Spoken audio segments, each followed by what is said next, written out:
여호와께서 이와 같이 말씀하시되 지혜로운 자는 그 지혜를 자랑하지 말라. 용사는 그의 용맹을 자랑하지 말라. 부자는 그의 부함을 자랑하지 말라. 자랑하는 자는 이것으로 자랑할지니 곧 명철하여 나를 아는 것과 나 여호와는 사랑과 정의와 공의를 땅에 행하는 자인 줄 깨닫는 것이라. 나는 이 일을 기뻐하노라.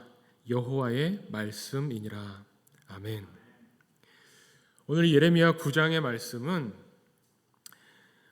예레미야가 이스라엘 백성들을 향해서 하나님의 말씀을 선포하면서 하나님이 이렇게 말씀하셨는데 지혜로운 자는 지혜를 자랑하지 말고 용사는 그 용맹함을 자랑하지 말고 부자는 그 부함을 자랑하지 말라 이렇게 말씀합니다.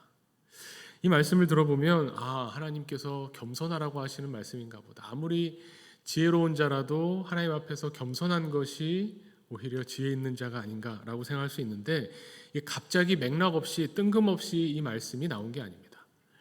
하나님이 내 앞에서 지혜를 자랑해? 하나님이 내 앞에서 용맹한 힘을 자랑하냐? 이게 하나님 보시기에 좋지 않아서 이 말씀을 하시는 것이 아니라 이 이스라엘 백성들을 향한 하나님의 말씀, 이스라엘 백성의 어떤 문제점을 지적하는 그 맥락에서 나오는 겁니다. 정말 자랑해야 될 것, 정말 우리에게 필요하고 귀한 것은 하나님을 알고 하나님을 깨닫는 것, 그것이야말로 내세울 수 있고 자랑할 수 있는 거다. 여기서 말하는 자랑은 남들 앞에서 뽐내고 과시하는 것을 말하는 게 아닙니다.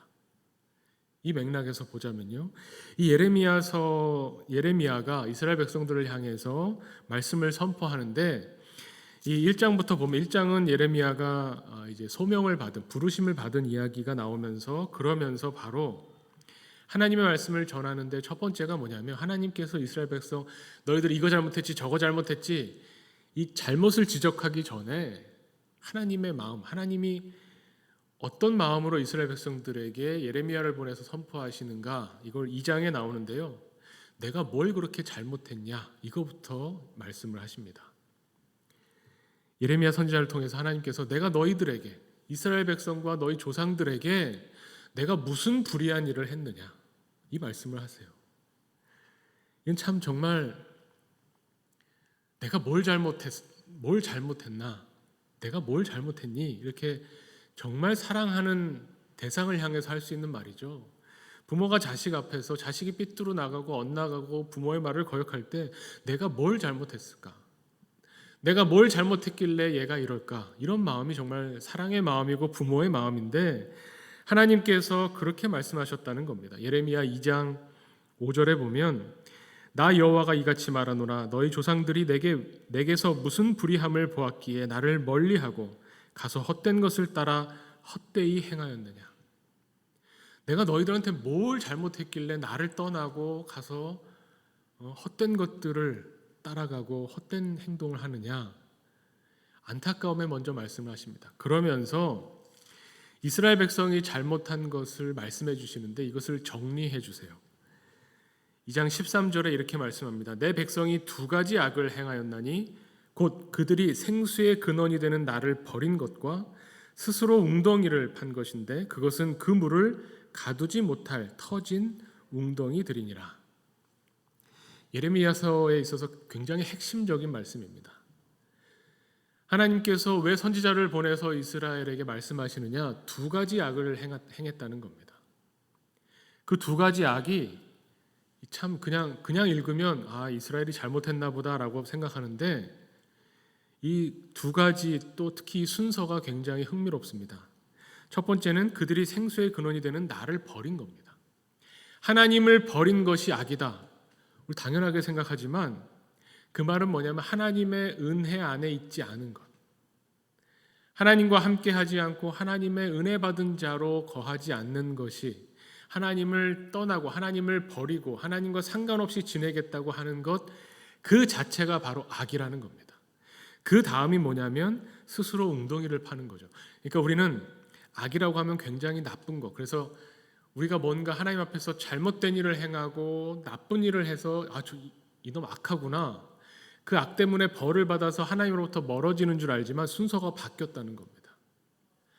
하나님을 버린 사람은 하나님을 버린 사람은 그것이 곧 악이고, 하나님을 버린 사람이 하는 행동은 뭐냐면 스스로 웅덩이를 파는 겁니다.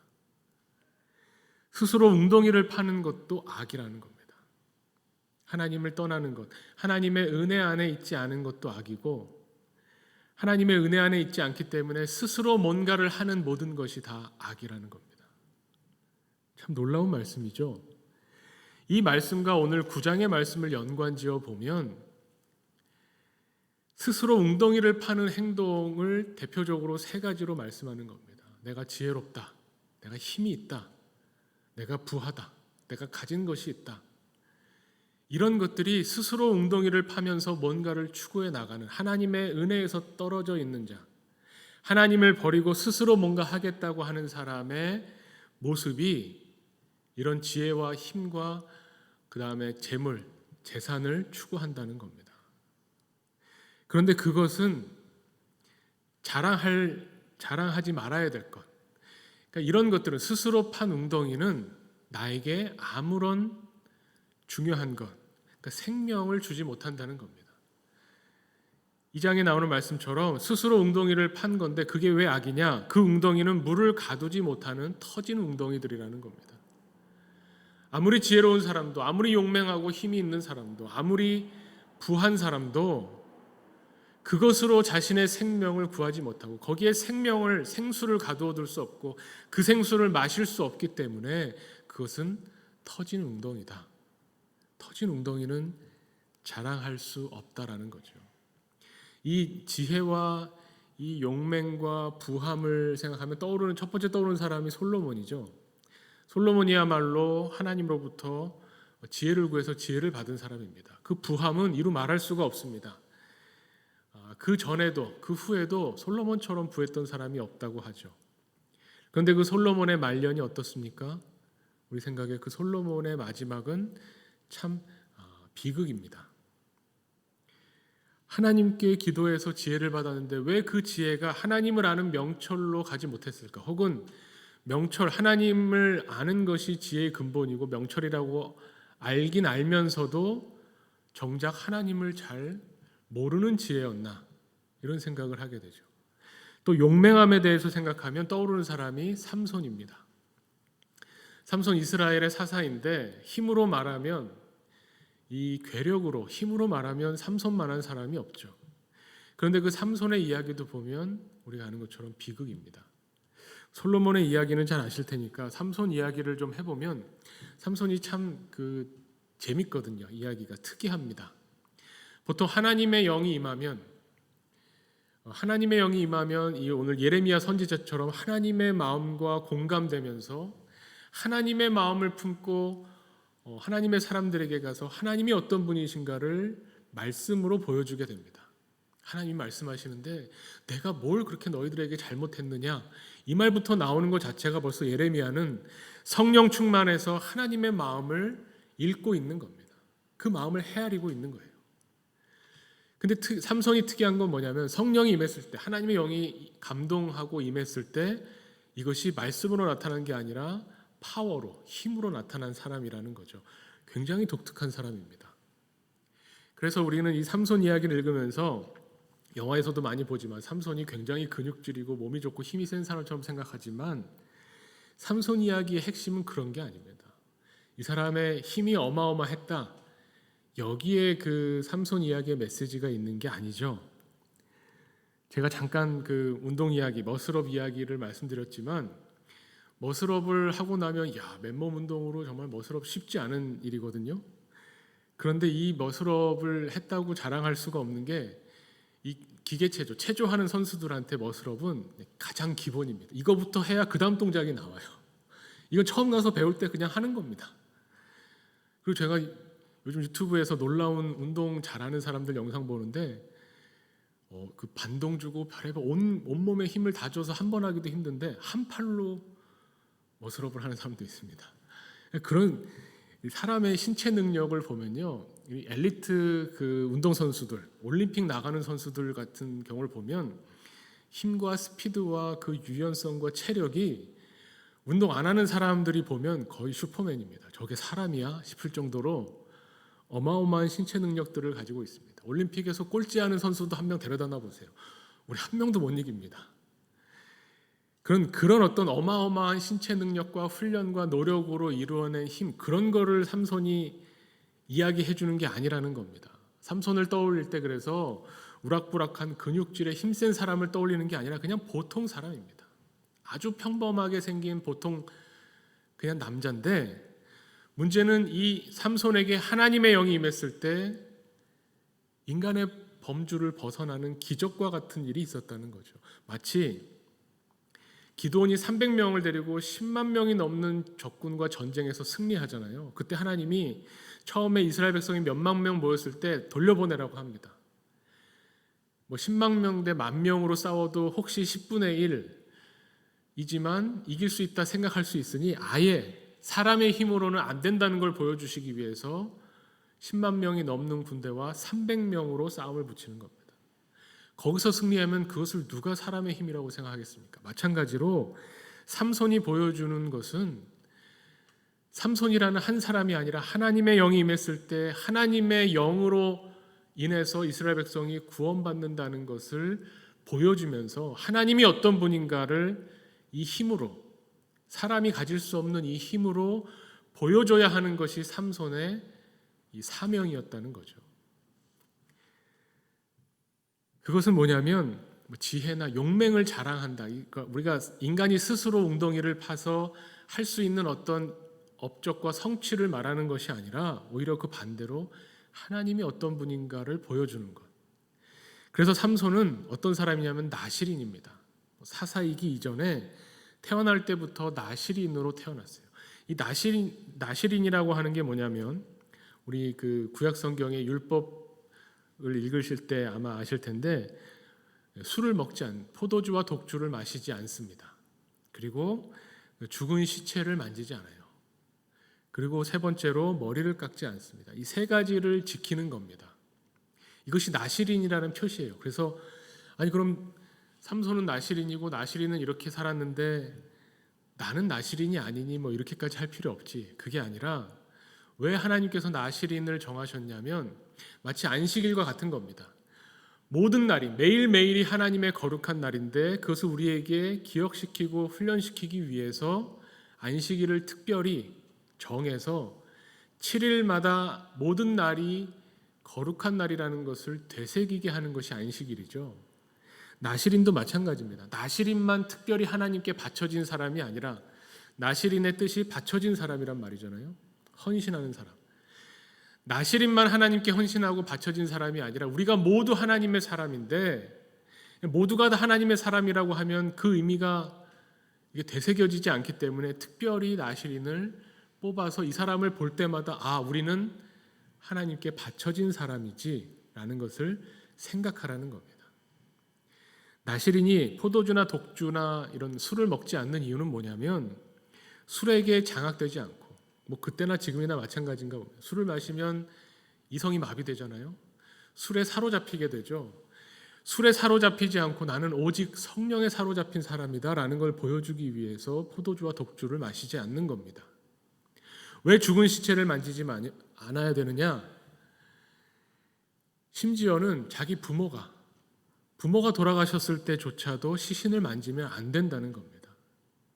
이거 참 윤리나 인륜적으로 보면 그럴 수 있을까 싶은데 그게 아니라 이 나실인이 보여줘야 되는 것은 뭐냐면 오직 하나님께서 하나님의 백성을 살리기 위해서 하나님의 사람들을 사용하신다는 오직 산자의 하나님, 생명을 주시는 하나님이라는 것을 보여주기 위해서 시체를 만지지 않는다는 거죠.